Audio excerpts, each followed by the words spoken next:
친한 친구 두 사람이 어느 날 깊은 산속을 걸어가다가 커다란 무서운 곰을 마주치게 됐어요.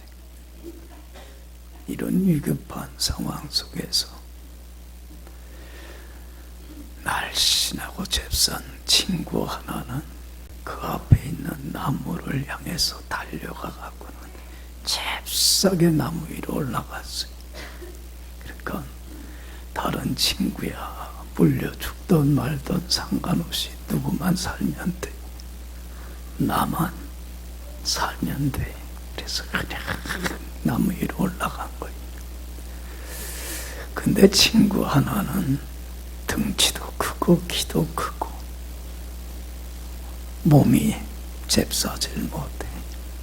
그래서 그 친구처럼 앞에 있는 나무로 기어 올라가질 못하고 도망을 가게 되는데 커다란 곰이 막 뒤에서 쫓아와.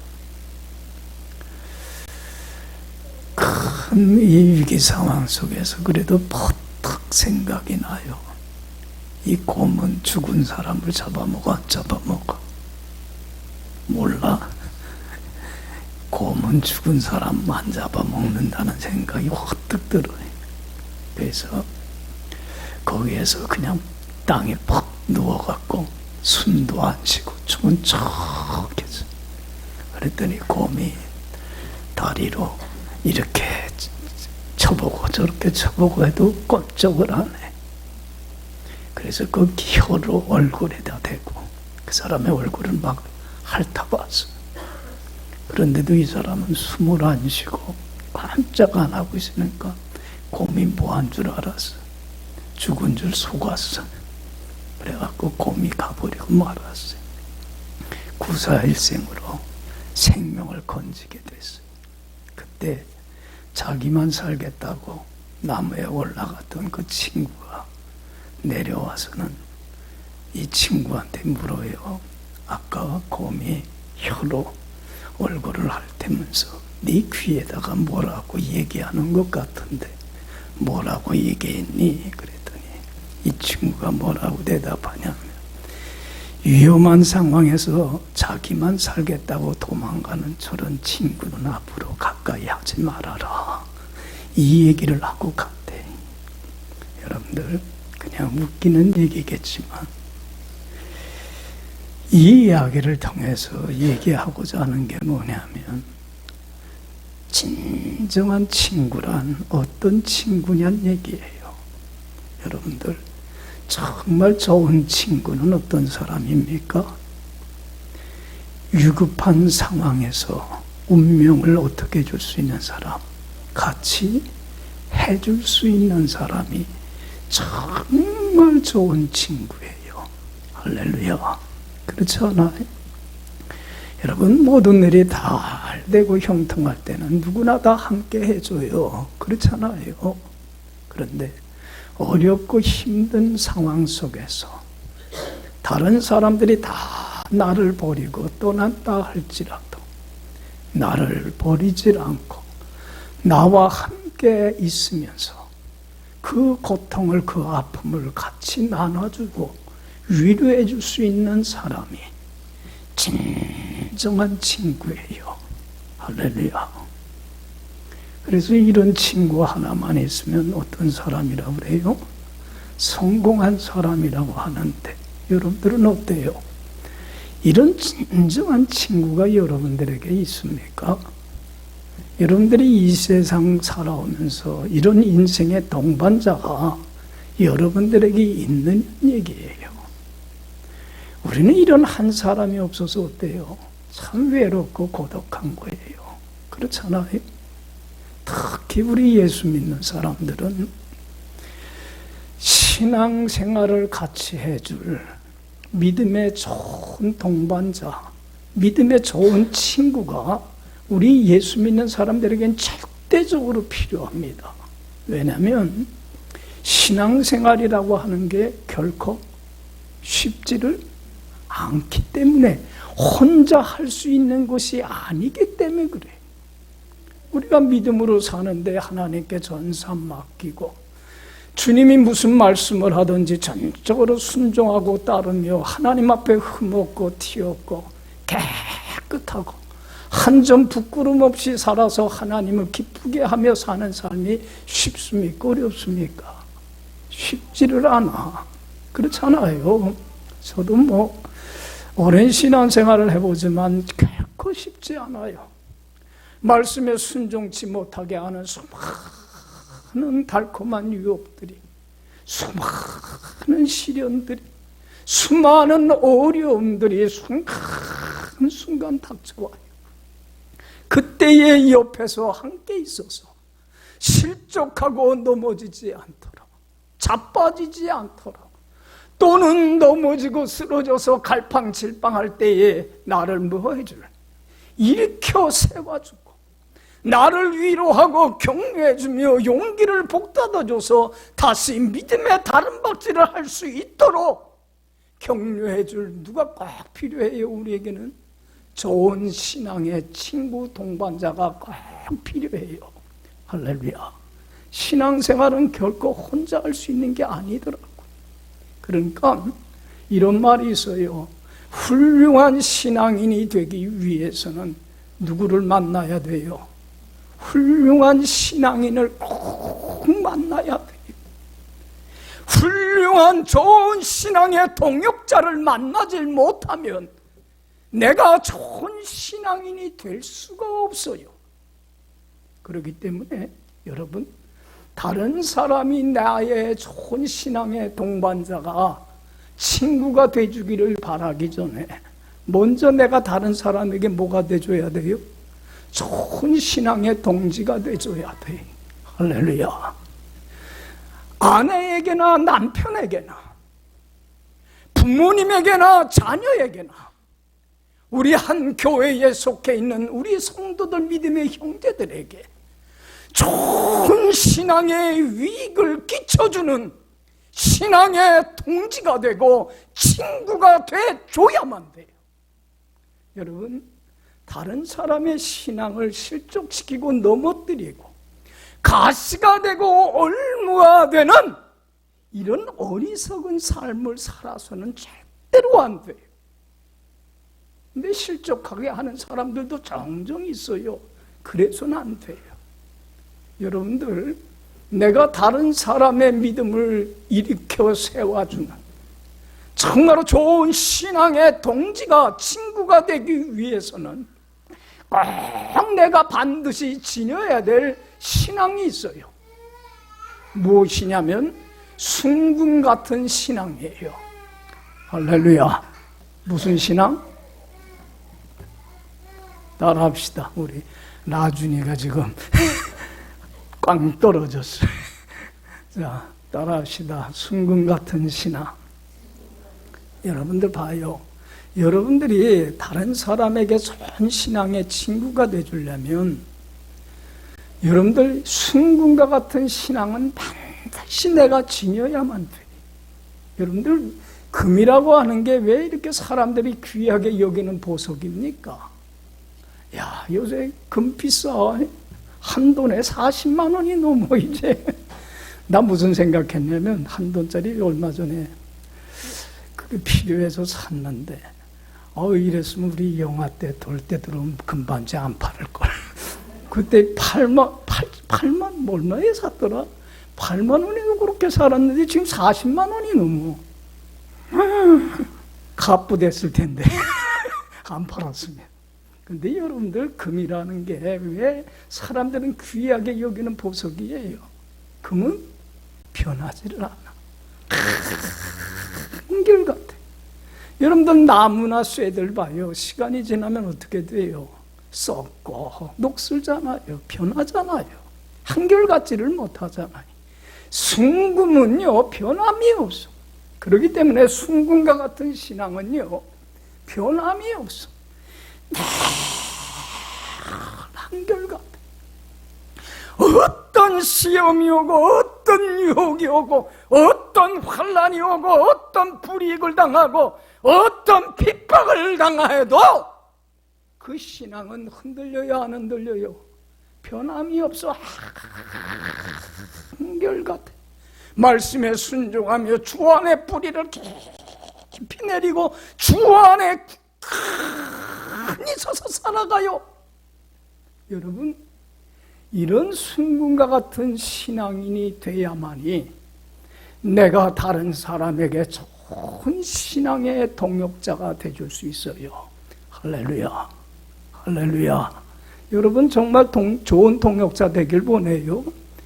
다른 사람 가시되고 올무되지 말고, 저도 목회를 하면서 여러 사람들 보지만 참 가시거리 하는 사람들 많아, 교인 중에. 그거 하나님 앞에 가서 어떻게 책임질지 나는 진짜 몰라. 저거 왜 저렇게 살까? 그 하나님 앞에 어떻게 서려고? 여러분들 이런 사람이 돼서는 안 돼. 좋은 신앙의 동역자가 돼줘야 돼. 그러려면 뭘 지녀야 돼요? 순금과 같은 신앙, 변함없는 신앙. 그래서 여러분들 순금과 같은 신앙을 무슨 신앙이라고 하냐면, 성경에 여러분들 표현들을 빌리면 정말로 하나님의 저울에 따라서 조금도 부족함 없는 무슨 신앙? 온전한 신앙, 참된 신앙, 유대한 신앙이라고 그러는 거야, 이 정금 신앙을. 그래서 예수님은 이런 정금 같은 신앙인에게 뭐라고 칭찬을 하냐면, 내 믿음이 뭐하다?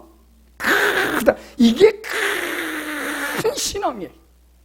여러분, 하나님께서는 우리 모든 사람들에게 한없는 은혜와 축복과 영광을 쏟아부어 주기를 원하시는데, 늘 설교하지만 이런 은혜를 받으려면 뭐가 있어야 돼요? 담을 수 있는 그릇, 용기라는 게 있어야 돼.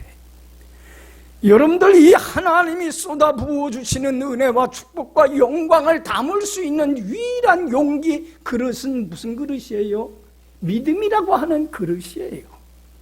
여러분들 믿음의 그릇이 작으면 조금밖에 못 받아요. 큰 믿음, 위대한 믿음, 주님이 인정하는 온전한 이 믿음, 순금과 같은 믿음을 가질 때에 하나님이 한없이 부어주시는 은혜와 축복과 영광 속에 살아갈 뿐만 아니라, 이런 사람들이 천국 가는 날까지 그 은혜를 잃어버리지 않고 그 축복을 빼앗기지 않고 간직하고 누릴 수 있을 뿐만 아니라, 다른 사람의 좋은 동역자가 돼서 그도 이러한 하나님의 은혜의 축복을 받고 누리는 삶을 살게 하는 복된 삶을 살더라는 얘기예요. 할렐루야, 할렐루야. 여러분들, 예수님께서 예수님 말씀대로 하면 마태복음 7장에 보면 이런 신앙이 무슨 신앙이냐면, 반석 위에 세운 신앙을 말해요. 이게 여러분들 요한복음 7장에 예수님이 산상수훈 설교를 마감하면서 결론으로 이 말씀하잖아요. 교인들에게는, 예수 믿는 사람들에게는 두 종류의 사람이 있다. 신앙의 집을 짓는 거로 비유하면서, 어디에 집을 짓는 사람? 반석 위에 신앙의 기초를 단단히 하는 사람이 있고, 다른 사람은 모래 위에 신앙의 기초를 부실하게 짓는 사람이 있다 그랬어요. 여러분들 봐요. 예수님 이런 말씀이에요. 내 말을 듣고 행하는 사람은 어디에 집을 짓는 것과 똑같아? 반석 위에 신앙의 집을 짓는, 기초를 단단히 세우는 사람과 같아. 여러분들 봐요. 주님의 말씀 듣고 순종하며 하나님 앞에 바르게 사는 게 쉬워요. 치료해야 될 비용이, 값이 얼마나 많은지 몰라요. 그렇잖아요. 예수님 말씀대로 그냥 주님 말씀 듣고 순종하지 않고 내 방식대로 살면 비용 안 치러. 쉽고 편안해. 그렇잖아요. 치료해야 될 비용이 어디 있어요? 그러니까는 모래 위에 신앙의 집을 기초가 부실하게 짓는 사람과 같지만, 여러분들 봐요. 주님의 말씀 듣고 순종하면 따르지 못하게 하는 많은 것들이 있어 없어요? 주님보다 더 사랑하고 의지해서 따르지 못하게 하는, 이걸 뭐라고 그래요? 불순종하게 하는 걸. 그걸 우상이라고 그러잖아. 하나님 우상 제일 싫어하잖아요. 이러한 세상의 헛된 우상들을 다 내려놓는, 배설물과 같이 여기고 해로운 걸로 여기고 버리는, 뭘 치러야 돼요? 값을, 비용을 치러야 되는 거야. 반석 위에 신앙의 집을 지으려면. 그런데 사람들은 이런 비용 치르기를 원하지 않아. 그렇잖아요. 쉽고 편안하게 신앙생활하고 싶지. 그래서 예수님이 하시는 말씀이 그거예요. 네 부모나 형제나 처나 네 목숨까지도 뭐하지 않으면, 미워하지 않으면, 이것들이 미움의 대상이라는 게 아니다. 이것들을 더 사랑해서 하나님을 따르질 못하게 한다면 걸림돌이 된다면 이게 우상이 아니냐는 얘기. 그러니까 이것들을 버리지 아니하면, 자기를 부인하고 자기 생각을 내려놓는, 자기 십자가를 지지 않으면, 모든 소유를 내려놓지 않으면 나를 따르는 참다운 신앙인이 될 수가 없어. 여러분들 이런 비용을 치르려고 하니까, 값을 치러야 되니까 쉽지를 않으니까, 그렇지만 이런 비용을 치르고도 말씀 듣고 순종하며 반석의 기초를 단단히 세웠으면 좋겠다. 여러분들 이 반석 위에 기초를 단단히 세운 신앙하고 모래 위에 기초 없이 신앙에 세운 사람하고는 평상시에 안 나타나요. 차이가 없어. 겉으로는 안 드러나기 때문에 기초라는 건 보이지 않는 부분이잖아요. 그런데 언제 나타나냐면 비바람이 나고 창수가 나고 지진이 나고 폭풍가 쏟아질 때에 기초가 부실한 집은 어떻게 돼 있어요? 무너져요. 그러나 기초가 단단한 반석 위에 신앙의 집을 지은 집은 무너지지를 않아. 그러니까 이 반석 위에 세운 집이 무슨 신앙이에요? 순금과 같은 신앙이고 온전한 신앙이고 큰 신앙이에요.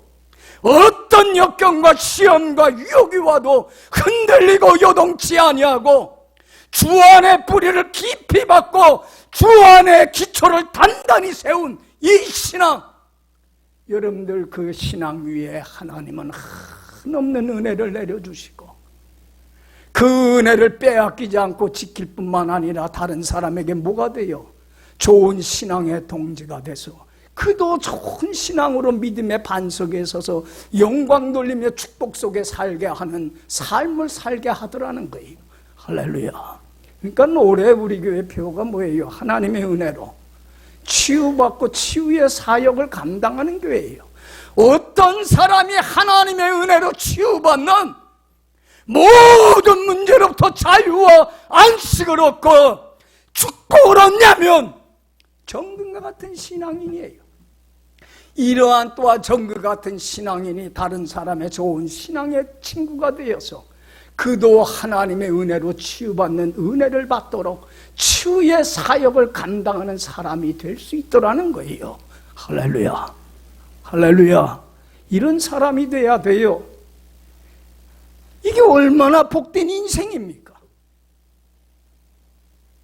다른 사람 더 힘들고 고달프고 병들게 하고 자신도 병들고 힘들고 고달픈 인생을 사는 게 얼마나 무의미하고 무가치하고 어리석은 인생이에요. 여러분들 보세요. 저는 그 마태복음 15장 21절 이하의 말씀 자주 설교를 했지만 참 좋아해요. 여러분들 봐요. 그 마태복음 15장 21절 이하에 보면 예수님께서 이방인들도 죄에서 구원해야 되기 까닭에 유대인만이 아니기 때문에 한 번은 그 이방인들이 사는 두로와 시동 지방으로 가요. 근데 그곳에 가서 길을 가고 있는데 이방 여인인 가나안 여인 하나가 뒤에서 소리를 지르면서 예수님을 쫓아와요. 다윗의 자손 예수여 나를 긍휼히 불쌍히 여겨주소서. 내 딸이 지금 흉악히 귀신이 들려서 정신 이상으로 그래서 큰 날뛰며 살아갑니다. 예수님 나를 긍휼히 여겨주소서. 누구의 후손이요? 여러분들 이 다윗의 자손이 이거 엄청난 신앙 고백입니다. 여러분들 이건 아무나 할 수 있는 고백이 아니에요. 여러분들 구약 성경을 통해서 하나님이 누구를 보내서 인류를 죄에서 구원하리라고 했어요? 다윗의 후손에서 메시아를 보내리라고 했어요. 그러니까 여러분들 이 다윗의 자손 예수여 이 말은 나의 메시아 구세주여 이 말이에요. 여러분들 유대인들도 이스라엘 사람들도 이런 신앙 고백을 했어요? 안 했어요? 예수님한테? 안 했어요. 그런데 이방 여인인 이 여인이 이 고백을 하고 예수님을 따르는 거예요. 예수, 다윗의 자손 예수요, 나를 죄에서 구원하시기 온 하나님이 보내신 죄에서 구원하실 구주요, 나를 긍휼히 여겨주셔서 나를 죄에서 구원해 주실 뿐만 아니라 내 딸도 긍휼히 여겨서 죄에서 구원하시고 이를 괴롭히는 질고에서도 구원하여 주옵소서 부르짖는 거예요. 여러분들 귀한 신앙 고백이에요. 여러분들 봐요. 이 여인이 이런 신앙 고백을 할 수 있었던 것은 다른 사람을 통해서 얘기를 듣고 그대로 어떻게 한 거예요? 믿은 거예요. 참 그래요. 여러분들 이 열린 마음, 수용성 있는 마음을 갖고 믿는다는 거, 받아들인다는 건 참 복이야. 그래서 예수님이 늘 하신 말씀이 뭐냐면 들을 게 있는 사람이 복이 있다고 그러는 거예요. 여러분들 아무리 귀가 있어도요, 열린 마음이 없으면 못 들어요. 저도 그래. 친구들이 예수 안 믿는 친구들이 있어서 제가 종종 가서 전도해요. 야야야, 나처럼, 내가 목사라서 하는 얘기가 아니야, 나처럼 예수 믿고 주님 안에 살아봐. 얼마나 행복한지 몰라. 그러면 그 친구가, 여러분들도 전도에서 알보겠지만 열린 마음을 갖고, 와 그래 네 말이 진짜 맞구나, 사실이구나, 내가 하는 말을 존중히 여기고 나를 좋은 귀히 여기고 열린 마음으로 받아주면 좋아요 안 좋아요? 근데 여러분들 그런 사람 봐 안 봐? 없어. 자기 생각이, 자기 판단이 최고야. 다 교만해. 그래서 열린 마음을 갖고 있지를 못해. 제가 목회를 하면서 제일 보람이 있을 때가 언제인 줄 알아요? 교인들이 예수님의 진리 말씀 받아들이고 순종하고 따르며 그 말씀 안에서 행복한 삶을 살아가는 모습 보면요, 정말로 힘들다가도 다 피곤이 사라져. 보람이 있어. 근데 과연 우리 교인 중에 얼마나 많은 사람들이 겸손하게 주님이 주시는 말씀을 사람의 말로 받지 않고 하나님이 내게 주신 말씀으로 받아들이고 순종하고 따를까? 과연 얼마나 될까? 열린 옥토와 같은 이런 마음을 갖고 있는 사람이 과연 얼마나 될까? 결코 많지 않아. 들을 게 있는 사람이 많지를 않아. 참 안타까운 일이에요. 그런데 이 여인은 자기가 들은 것에 대해서 무슨 마음을 갖고 있었어요? 열린 마음을 갖고 있기 때문에 수용한 거예요. 그래서 예수님께 나와서 다윗의 자손 예수여, 나를 긍휼히 여겨주옵소서 부르짖는 거야. 그러니까 그 신앙의 고백이 얼마나 예수님의 마음을 감화감동시키는지 몰라요. 여러분들 이왕이면 예수님의 마음을 어떻게 해요? 감동시켜요. 예수님이 내 마음 감동시키기를 원하지 말고 내가 바른 신앙의 고백을 가지고 주님을 따름으로 주님을 감동시켜 봐봐요. 하나님의 은혜와 축복이 임하지. 할렐루야. 그러니까 예수님이 그 마음에 감동을 받아요. 그 말에, 이야 대단하다, 저렇게 이방 여인이 이렇게 고백을 하다니. 그래서 예수님은 그 여인의 믿음을 테스트해 보길 원해요. 어느 정도의 믿음이 되는가. 그래서 그 여인의 믿음을 테스트해 보기 위해서 감당하기 어려운 여러 가지 시련을 허락해요. 통과하는가 못하는가. 여러분들 이 여인이 첫 번째로 맞은 시련이 뭐였어요? 침묵의 시련이에요. 그렇게 여인이 뒤쫓아오면서 다윗의 자손 예수여, 나를 불쌍히 여기소서 부르짖으며 쫓아오는데도 외면해요. 예수님 못 들은 척해요. 그냥 앞으로 가요.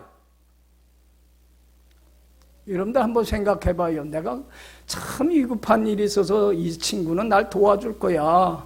그래갖고 그 친구한테 체면 봐버리고 가서, 친구여 나 좀 도와다오, 내가 이렇게 어려워. 그런데 그 친구는 외면하고 못 듣는 척하고 나 외면하면 여러분들은 어때요? 그때 얼마나 자존심 상해. 그렇지요? 그리고는 내가 다시는 너한테 도움 청하나 봐라 씨 하고 돌아온다고. 여인은요, 그렇게 예수님이 무시하고 깔보고 외면해도 그냥 뒤쫓아와요. 얼마나 부르짖는지. 제자들이 뭐라고 그러냐면 예수님한테, 예수님 시끄러워 죽겠어요. 저 여자 어떻게 좀 처리해 주세요. 여러분들 봐요. 그 여인은 포기하지 않아 침묵의 시련을 극복을 해요. 그러니까 예수님이 한 말씀도 안 하다가 뭐라고 얘기를 했어요. 두 번째로 그 여인이 당한 시련이 뭐였어요? 차가운 냉담한 거절의 시련이에요. 예수님이 그 여인에게 한마디 해요. 말씀 안 하다가 뭐라고 그랬어요? 나는 이스라엘 집에 잃어버린 양 외에는 다른 데로 보냄받지 않아서, 나는 유대인들 이스라엘 사람 위에 왔지 이방인 너 같은 것에게 도움 줄 생각 하나도 없어. 그래. 차갑고 냉정하게 거절을 해요. 웬만한 사람들면 자존심 상해갖고 그만둘 거예요. 그러나 그 여인은 뭐라고 그래요? 주여 그래도 도와주세요. 그래. 그러니까 예수님이 더 큰 시련을 줘요. 이 여인이 감당하기 어려운 시련은. 세 번째 시련이 뭐였어요? 심한 모욕감을 줘요. 뭐라고 그랬어요? 이 여인한테 자녀에게 줄 떡을 취하여 누구에게? 개 같은 너에게 줄 수 없다 그래. 여러분들 봐요. 이방인들은요, 이스라엘 사람들은 이방인들을, 타민족 사람들을 개돼지 사람 취급 안 해, 상종을 안 했어요. 그러니까 예수님은 다른 유대인들하고는 다를 줄 알았어. 그랬던데 똑같이 예수님이 그 여인을 뭐 취급하는 거야? 개돼지 취급하는 거예요. 얼마나 심한 모욕감이에요. 차라리 도움 안 받으면 안 받았지. 그런데 이 여인은 그런 시련도 통과해요. 뭐라고 그래요? 예수님, 저는 개입니다. 정말 예수님 말씀한 대로 개입니다. 그러나 음식 먹은 찌꺼기라도, 음식 남은 찌꺼기라도, 상에서 떨어지는 부스락이라도 개들에게 주지 않습니까? 개 같은 나에게, 당신의 자녀들에게 줄 은혜의 찌꺼기라도 나에게 주세요. 그때에 예수님이 그 여인의 믿음을 보시고 뭐라고 칭찬했어요? 딸아, 내 믿음이 큰 믿음, 이게 온전한 믿음, 이게 순금과 같은 믿음이다. 정말 위대한 믿음이도다. 그 딸아, 내 믿음이 크도다 하니 그 시로 그 딸이 나오더라는 거예요. 여러분들이 이 정금과 같은 믿음으로 이 여인이 엄청난 은혜 입어요. 하나님의 치유받는 은혜를 입는데 죄에서 치유함을 받을 뿐만 아니라 하나님의 거룩한 자녀가 되어서 임마누엘 되신 주님과 함께 영원히 살아가는 영생의 보물이 그에게 값없이 거저 공짜로 지어지는 치유의 역사가 일어나요. 할렐루야. 여러분들 이 여인만 봤나요? 여러분들 이 여인은 자기 딸에게 뭐가 돼요? 좋은 신앙의 친구가 되고 동역자가 돼갖고, 딸도 여러분들 예수님을 나의 구주로 영접해서 죄 사함받고 하나님의 자녀가 되어서 영생을 멸망당할 수밖에 없는 자가 영원한 생명을 얻는 역사가 일어나고, 그 딸이 치유받고 엄청난 은혜 속에 살아가요. 여러분들 이렇게 큰 믿음의 사람은요, 자신도 하나님의 은혜로 치유받고 다른 사람에게 좋은 신앙의 친구가 돼서 그 사람도 하나님의 은혜로 치유받는 사명을 감당하는 복된 자가 되더라는 거예요. 할렐루야. 이걸 교훈해 주는 게 오늘 본문 얘기예요. 여러분들 봐요. 오늘 본문 얘기를 간단하게 제가 설명하면, 예수님이 가버나움에 있는 자기 집에 찾아가요. 동네 사람들도 구원해야 되겠길래 죄에서. 그랬더니 예수님의 소문을 듣고 가버나움에 그 예수님의 집에 머물고 있는 그곳에 사람들이 가득 차요. 그럴 때 예수님이 그들에게 말씀을 전하고 있을 때에 그곳에 누가 찾아왔어요? 중풍병자, 심한 중풍병으로 온몸을 쓰지 못하는, 사지가 마비되어 있는, 거동을 못하는 중풍병자가 침상에 누워갖고 그 친구 4명이 침상의 한쪽씩을 들고 찾아온 거예요. 여러분들 봐요. 여러분들 이 중풍병자가 예수님께 가까이 나올 수 있었던 것은 이들을 데리고 온 누가 있었어요? 좋은 친구가 있었기 때문에 가능한 거예요. 그러니까 이 친구들 중에 하나가 중풍병으로 거동 못하는 이 친구를 보면서 불쌍히 여기는 마음이 있었어요. 그런데 어느 날 예수님에 대한 이야기를 들어요. 소문을 들어요. 온갖 병자들을 고치더라. 그러니까 그 기쁜 소식을, 복된 소식을 들은 그 친구는, 그러면 친구의 문제도 어떻게 주리라 예수님이 해결해 주리라고 하는 그 믿음 하나만 갖고 친구에게 와서 복된 소식을 전한 거예요. 예수님이 네 병을 고쳐줄 수 있어. 자유케 해줄 수 있어. 너 치유의 은혜를 받을 수 있어. 여러분들 봐요. 그러니까 그 중풍병자도 그래 그럼 나 좀 데려다 줘 그러는 거예요. 여러분들 봐요. 친구에게 복된 소식을 전할 수 있는 친구도 좋은 친구지만 그 친구가 전한 복된 소식을 마음문을 열고 들을 길을 갖고 받아들이는 이 중풍병자도 좋은 친구야 아니야? 좋은 친구예요. 여러분들 유유상종이라고 그래요. 그 사람이 어울리는 사람을 보면 사람 됨됨이를 알아요. 좋은 신앙의 친구를 둔 사람은 좋은 신앙의 친구가 꼬이게끔 되어 있어요. 그렇지 않아요? 그러니까 이 친구가 다른 친구들을 불러갖고는 침상 한 구덩이씩을 들고 예수님께 나온 거예요. 예수님께 가까이 온 거예요. 치유의 은혜를 받기 위해서. 그런데 여러분들 봐요. 예수님 앞에 그 여러분들 침상을 네 구덩이를 들고 넷이서 오는 게 얼마나 힘든 일이에요. 그러나 이 친구들은 이 친구가 은혜 받도록 하기 위해서 온 거예요. 온갖 수고를 다 하면서. 그런데 왔는데 예수님이 계신 집 앞에는 사람들로 꽉 차서 들어갈 수가 없어. 큰 장애가 있고 난관이 있어요. 여러분 여기가 이 상황에 포기해요? 주저앉아요? 끝났다. 그래요? 여러분들 봐요. 여러분들 우리가요 지금도 마찬가지야. 우리가 말씀에 순종하며 주님 앞에 가까이 은혜 받기 위해서 나가려면 수많은 뭐가 있어요. 장애와 난관이 있어요. 저는 이 찬송 참 좋아해요. 내 주를 가까이 하게 하면 십자가 진 같은 고생이나 내 일생 소원은 늘 찬송하며 주님께 더 가까이 나가기를 원합니다. 할렐루야. 어떤 시험이 장애가 난간이 와도 뚫고 나갈 줄 아는 사람이 정금과 같은 신앙이에요. 이들은 이러한 장애와 난간 앞에 포기하지 않고 주저앉지 않아요. 어떻게 했어요? 이 난관을, 이 문제를 해결하기 위해서 지붕 위로 올라가요.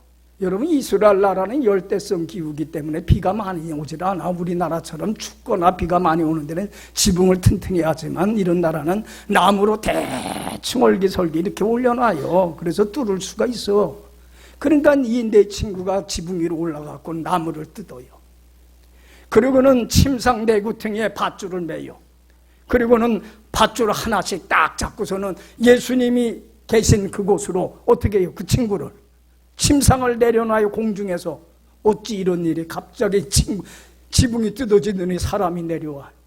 그런데 여러분들 예수님이 이때에 이들의 믿음을 보고 뭐라고 그랬어요? 참 귀한 말씀을 해요. 자 5절 봐봐요. 5절 다 같이 읽어봅시다.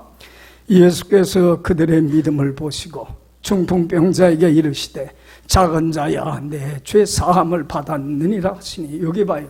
누구의 믿음을 보시고? 중풍병자의 믿음만? 그 4명의 동반자 친구들의 믿음을 같이 보고 중풍병자와 이들의 믿음을 보시고. 여러분들 예수님이 보는 건 하나야. 믿음 하나 봐요. 믿음 하나. 뭐 저 사람이 교회 오래 다녔냐 뭐 이런 거 안 봐요. 믿음 하나만 보고 이 사람을 향해서 내 죄 사함을 받았느니라. 예수님이 누구예요? 이 세상에 죄 문제 해결하러 온 메시아예요. 이 사람의 죄와 허물을 사하여 주세요. 사람들이 이걸 보고 그래요. 야 저거 참담하다. 아니 죄인이 죄인을 어떻게 사하여서 죄 없는 하나님만 사하는 권세가 있는 거를. 여러분들 죄인은 죄인의 문제를 해결해 줄 수 없어요. 누구만 죄 사하는 권세가 있어요? 하나님의. 그러니까 예수님은 하나님 자신이에요. 죄 문제 해결하러 오신. 그래서 사람들이 수군거리는 걸 알고 물어요. 죄 사함을 받았느냐 하는 말과 일어나 상을 들고 집으로 가라는 말 어느 게 쉽겠느냐. 그러면서 이 중풍병자에게 그래요. 네 상을 들고 집으로 가라. 여러분들 봐요. 중풍병자는 죄 사함만 받고 영생을 얻는 축복만 임한 게 아니라 육신의 질고로부터도 자유함을 취하는 은혜를 잊게 되더라는 거예요. 할렐루야. 여러분들 이 사람만 이런 은혜 입었어요? 똑같이 이들의 믿음을 갖고 있는 자들은 예수님을 나의 구주로 영접하고 죄 사함 얻고 영생을 얻고 되고, 그러니까 여러분들 봐요. 좋은 신앙의 동반자가 되시면 나도 하나님의 은혜로 뭐 받고 치유받고, 그리고 다른 사람도 하나님의 은혜로 치유받도록 하는 치유의 사역을 감당하는 복된 자가 되더라는 거예요. 할렐루야. 여러분 정금 같은 신앙인이 돼야 돼요. 그런데 여러분들 늘 얘기하지만 믿음이라는 건 하나님이 주시는 뭐예요? 은사여 선물이에요. 이것도 하나님이 주셔야 돼요. 그래서 여러분들 하나님 앞에 기도할 제목이 참 많아. 우리 크리스천들은 하나님 나에게 무슨 믿음 주세요? 순금과 같은 믿음, 온전한 믿음, 큰 믿음, 정말로 주님이 보시기에 아름다운 위대한 이 믿음 나에게 주세요. 정말로 사모하면서 주님 앞에 나와 기도하고 말씀에 순종하며 주님 안에 살아가는 데만 최선을 다하면 주님이 한없는 은혜뿐만 아니라 이런 귀한 믿음을 주셔서 이 믿음이 차고 넘치어서 하나님의 은혜로 자신도 치유받고 치유의 사역을 감당하는 복된 자로 하나님이 세워주시더라는 거예요. 할렐루야. 여러분, 우리가 다른 사람의 좋은 친구요 동반자가 되기 위해서는 이 불같은 시험 속에서도 변하지 않는 순금과 같은 믿음 갖는 것이 가장 중요한 문제입니다. 이것 놓고 늘 기도하시고, 그리고 이러한 삶을 살아서 하나님의 은혜로 치유받고 치유의 사역을 감당하는 여러분들의 복된 남은 삶 되기를 간절히 축원합니다. 기도합시다.